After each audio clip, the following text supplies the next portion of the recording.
Dans le cadre du méga-projet Africa 2020, j'ai dû faire une lecture différente qui m'a fait voyager dans ce continent méconnu.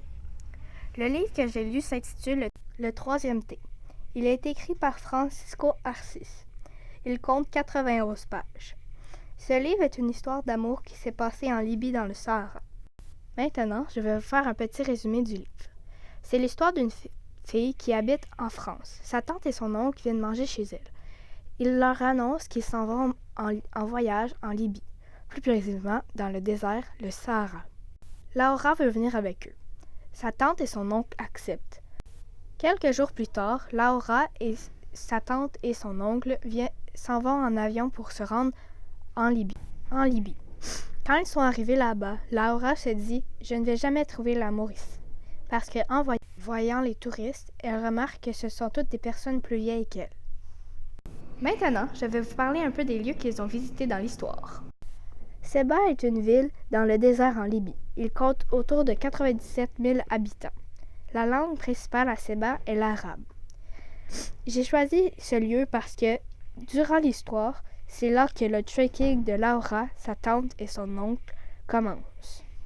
Maintenant, je vais vous parler du lac d'Abouari. Le lac d'Abouari est connu sous un autre nom, le Oued El-Ma. Il mesure 800 mètres de long. L'eau n'est pas douce, elle contient 35% de sel. Dans l'histoire, au lac d'Abouari, 3 tourags que personne ne connaît apparaissent. Ils se sont installés sur le sol et ont ouvert une petite sacoche de cuir. Elles sont remplies de bijoux. Quelques minutes plus tard, le cuisinier arrive devant Laura. Il lui tend un bijou. C'est une croix d'Agabès. Laura ne sait pas quoi dire et fait juste s'en aller. Le prochain lieu que je vais vous parler est un rocher. Dans l'histoire, Bachir entraîne Laura sur un rocher. Il lui parle durant de longues minutes. Après ça, Bachir le regarde sérieusement, dans les yeux. Il lui dit « Je t'aime, Laura ». Laura ne sait pas comment réagir. Mais, quelques secondes plus tard, Laura et Bachir s'enlacent. Maintenant, je vais vous parler un peu des mots que j'ai lus dans mon livre. Premièrement, je vais vous parler des Touaregs. Les Touaregs, dans l'histoire, sont des guides. Les Touaregs parlent berbère et tamakache. Ils sont de religion islamienne. Les Touaregs portent souvent des chiches. Habituellement sont bleus, mais ils peuvent être, une fois de temps en temps, d'une autre couleur. Le tamakache. Le tamakache est une langue parlée par les Touaregs. Cette langue a un alphabet officiel depuis 1967 et a été changée en 1982. Cette langue est parlée en Libye, en Algérie, au Mali, à Niger et au Burkina Faso. La tagaleta.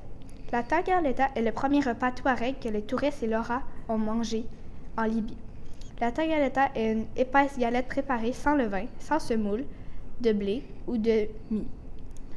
Il faut la pétrir pour environ 20 minutes avant de la faire cuire. Elle est cuite dans la braise, ensuite ensevelie dans le cendre et ensuite recouverte de sable. Tu ne peux pas la manger toute seule parce que c'est trop dur, donc tu dois la tremper dans une sauce faite à base de tomates. La croix d'Agadez. Bachir a donné une croix d'Agadez à Laura pour aucune raison. Cette croix désigne un exemple populaire d'une catégorie berbère saharienne. Elle est fabriquée par les Touaregs. Les dunes. Des dunes se retrouvent dans le désert. Les touristes doivent beaucoup en escalader pour pouvoir se rendre à quelque part. C'est un peu comme une montagne, mais fait de sable. Le bouviac. Un bouviac est un endroit où que les touristes et Laura doivent dormir. C'est un campement rudimentaire qui sert à passer la nuit en pleine nature. Le bouviac existe depuis l'apparition des Homo sapiens. Les colonkines sauvages. Après la 3e crevaison, la jeune fille, son oncle et sa tante doivent attendre dans le désert avec le guide. Et celui-ci essaie de faire la conversation en parlant des colonkines sauvages. Ce sont une espèce de fruits ou de fruits-légumes à tiges molles, exemple citrouille, courge, poivron, etc. Pour conclure, pendant que je lisais mon livre, j'étais surprise parce que je ne savais pas que Laura et Bachir allaient finir ensemble. J'espère que ma vidéo audio vous aura donné envie de lire mon livre. Merci!